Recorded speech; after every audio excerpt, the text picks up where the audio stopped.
Hey everyone, welcome back to my channel. This is Coffee with Katie. I'm gonna be real with you for a second. It's really hot outside today. This is water. That's okay, hydration is important. This is from Philadelphia, after I saw the Liberty Bell, which was cool. And I'm wearing this tank top because it's hot, man. I do need to show it to you really quick though, because it's really cool. So my tank top is from The Witcher. It says, evil is evil, lesser, greater, middling, it's all the same. And I absolutely love that quote. Okay, so today's video is going to be my June reading wrap up. So I got a few books read in June. I almost read every single book on my TBR. I'm currently still working my way through Morning Star by Pierce Brown. I have about nine or so hours left, but I don't think I'm gonna finish it in the next like 3 days. So I just decided I needed to get this up and filmed on the books that I did finish, and then I'll probably just include that in my July reading wrap up. Okay, so let's talk about the books I read this month. Got my trusty reading journal out. So the first book I got read this month was The Lost Apothecary by Sarah Pinner. Overall, I think I enjoyed this book. I don't think it's anything to write home about. I thought it was fun. The premise was interesting to me about there being this apothecary shop that is used to basically murder abusive men. So basically it's an apothecary that only women are allowed to come to, and they come when they have like an abusive husband and a cheating husband, situations like that. And the women of these men come to this apothecary and they buy discreet ways to poison the men in their lives, the abusive men in their lives, so that they can get out of this relationship, because this is, you know, back in the 1800s. And it follows three perspectives. So it follows the lady that runs the apothecary, a young girl in the same time period who needs the apothecary services, and then a modern day perspective who's having marital issues, and she's kind of uncovering the history behind this apothecary. Like I said, overall I enjoyed this. I don't think it was quite as thriller-esque as I wanted it to be. I do think it was enjoyable. I do think it was fun. I gave it 3 out of 5 stars. And I thought the perspectives were done well. I didn't think I was gonna like the modern day perspective, but I think the way she did everything and the way she tied everything in was actually really good and interesting. One thing that really bothered me was that the young girl, her name is Eliza, she gets her period in the book, and for like majority of the book, she literally thinks she's dying, and nobody just straight up tells her like, this is a normal cycle of life, and explains it to her. And I just feel like a lot of that could have been avoided and was unnecessary. Like, just somebody tell her, explain it to her, please. But the overall idea of poisoning terrible men was interesting. I thought the book ending was okay. It was one of those endings where I feel like it's an ending more people want, but it's wrapped up too neatly for me. I did overall enjoy it. It was good. It was okay. The next book I read was Down Among the Sticks and Bones by Shannon McGuire. I've been reading through the Wayward Children series. I read the first one a few months ago, and then I just went ahead and picked up the second one while I could. And we listened to this when we were on a road trip one weekend, so we listened to this in a day. And I liked this book. I think I liked this book more than I liked the first book. The first book was good, but I gave this one 4 out of 5 stars. I think the world in this one was much more interesting to me, and I wish we would have gotten more of the world, because it's very dark, very like, there's monsters, and it's dark and almost Frankenstein-esque, where they can, you know, revive people or revive corpses, bring them back to life. There's like a vampire guy. Very dark, and I liked that aspect a lot, but I feel like it wasn't, you didn't get to learn about the world as much. You got to learn about, like, it's following Jack and Jill. You get to see like their different interactions with the 2 separate places they're in. One of them was with the doctor and one of them was with the emperor king guy. But you don't get to see a lot of the world. However, it is interesting because you're getting their backstory, why they got to the home for the wayward children. So, you know, backstory was interesting, the premise was good. There was much less sexual content and discussion in this book, which I prefer because that's just not my thing. I'm more of a fantasy world person than I am the relationship romance person, even though I do enjoy it sometimes. But I told you in the first book, I really didn't like how they were really focused on a lot of odd sexual things. This one they weren't, and it was more just like relationships. And I think I'm gonna like these books a lot more, where you're getting to travel to the different worlds and seeing all these different perspectives. This book, so the terrible Jack and Jill's parents are horrible. The terrible parents in this book was actually kind of amusing, like the things that they say and did. It was horrible. But like as a reader, and you know it's fantasy and you know it's fiction, it was kind of hilarious to me how terrible they were. And it was also interesting to see how that tied into the sisters' relationship and how they interacted, how they thought of one another, and like some things that they either bottled up or resented each other for. So I thought that was cool. The next book that I finished in June was A Court of Wings and Ruin by Sarah J. Maas. As you know, I've been going through the Court of Thorns and Roses series. This is the third book. I finally finished it with the help of an audiobook. Now, I like reading these books. They're fun. And I really like the world. I really liked that we got more of the battles in this. However, I just felt like a lot of it was... So the first part, she's like escaping, which is cool. And then she's getting home, and then there's just a lot of like talk about a meeting that's going to happen. And then they finally have the meeting, and then they do some more stuff, and then they finally fight. I've mentioned this before, but I really like combat and battles in my books. And this one was kind of short. I think this one has done better than other fantasy romance books I've read, however. I think the battle was like lengthy, there was costs, blah, blah, blah. However, I feel like this is another case of everything was wrapped up too neatly. I don't want to say people didn't suffer enough, but like, this is war. I feel like more people would have died, etc. But, you know, I enjoyed it. I think it was fun. I do think it left off in kind of a big cliffhanger with several of the characters, including Nesta. So I do understand now why Sarah J. Maas wrote A Court of Silver Flames, because it makes sense to me now that Nesta's story didn't really get resolved or continued.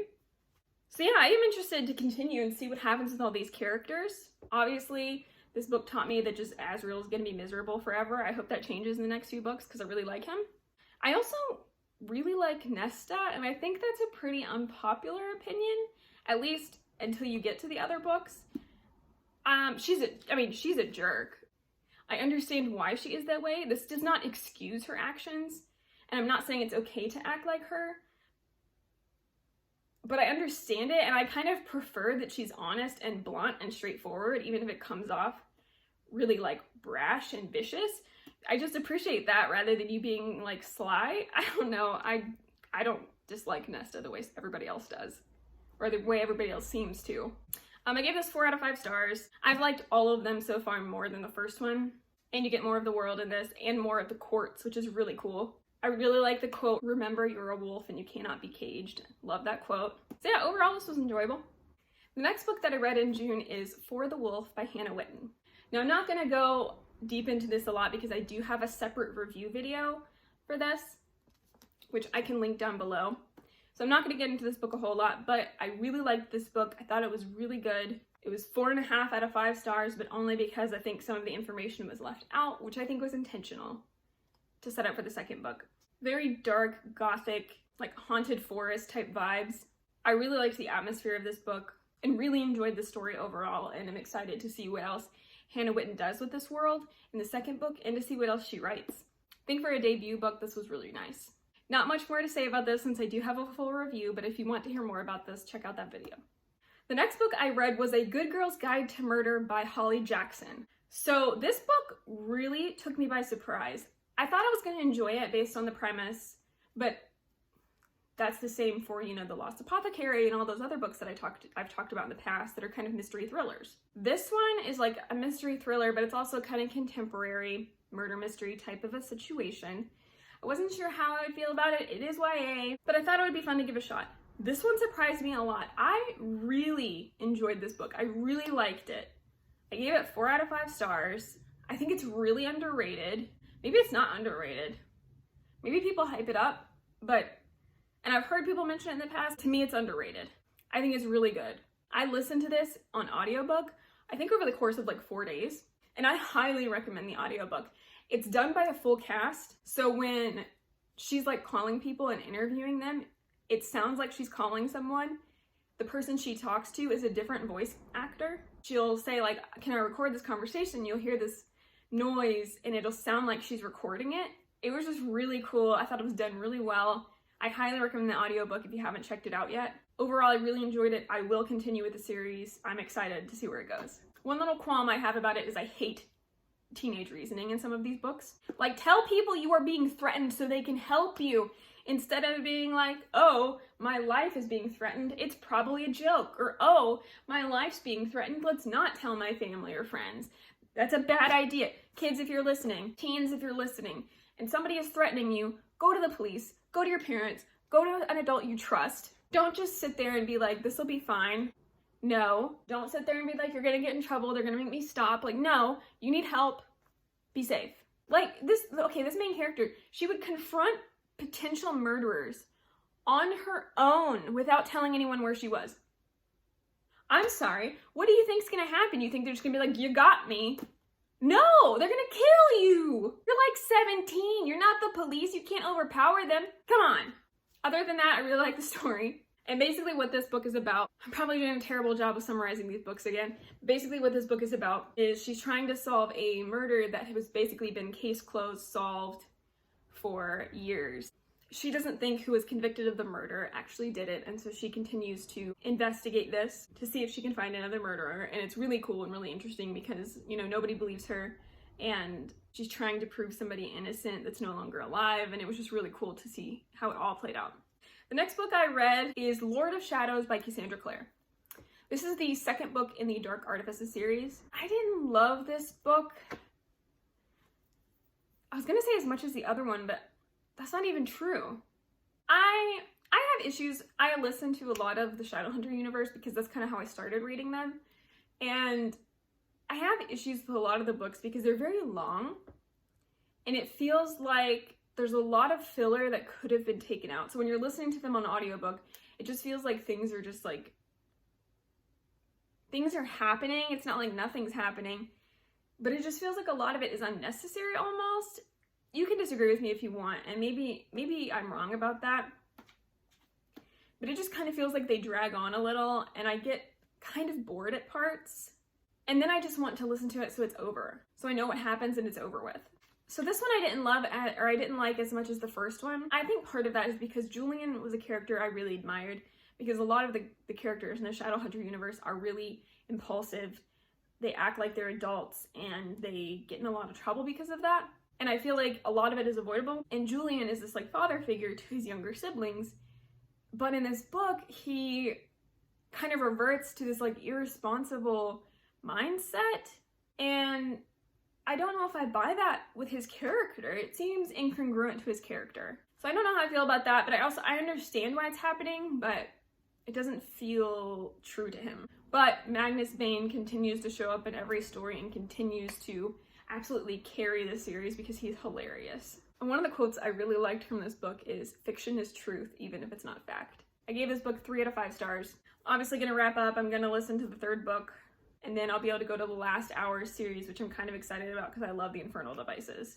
And the final book that I finished in June is Vicious by V.E. Schwab. So I should do a review on this book, but this is just gonna be me giving you my thoughts, loving this. I loved this book. 5 out of 5 stars. This might be my favorite book of all time. I loved this book so much. This is like my cup of tea. So I love villainous characters. I love villains. I love morally gray. I love dark characters. This is what that is. Lots of them. It was great. So many morally gray characters and villains, and oh, I loved it so much. Victor Vale is amazing. And I have a theory, so if you've read this book, you know what the ending is. I have a theory he knew that's what was gonna happen. And he was kind of betting or hoping that that character was going to use their ability at the end of the book. I think he planned it. I think he had the foresight to know that that could happen, and that's why he orchestrated it the way he did, because he was kind of a mastermind. Sorry for being really vague, but I don't want to ruin anything for you. If you haven't read this book and you like morally gray characters or villainous characters, read it now. I know I'm really far behind. I know this book came out in what? 2013? I don't care. I don't care. I loved it. Read it now. It's great. Very excited to pick up Vengeful. This is actually my first V.E. Schwab book. I have a lot of her books because the premises always seem really interesting to me, but this is my first V.E. Schwab book. I loved this, and I feel like I was hooked very early on, and nothing had really happened, but I just really liked Victor's character and that they're all unlikable. They're not likable characters, they're all unlikable. And I think that's what draws me to them. They're all dark and unlikable and not good people. And it's really kind of refreshing to see that.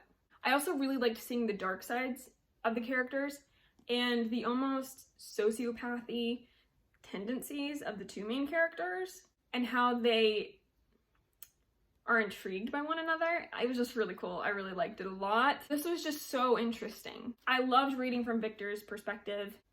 So excited. I need to read Vengeful. It's not in my July TBR, but maybe it'll be on there soon. Cannot say enough good things about this. Absolutely loved it. So yeah, that is all of the books that I read in June. I'm gonna be doing a July birthday haul, so that's gonna be coming up in this next month, so be on the lookout for that. I'm also gonna be doing another book on haul soon. I feel like the more I organize my books and the more I've been sorting through books that I have, I'm becoming more ruthless, and so I might be getting rid of some more and posting about that soon, so stay tuned for that also. Let me know if you want to see a review on any of these books. What books did you guys get to read in June? And if there's anything you want me to read, leave it down in the comments below. I'd love to see your recommendations, especially if it's a recommendation off of Vicious. Okay, well that is it for today's video. I will see you next time. Stay safe and caffeinated. Bye.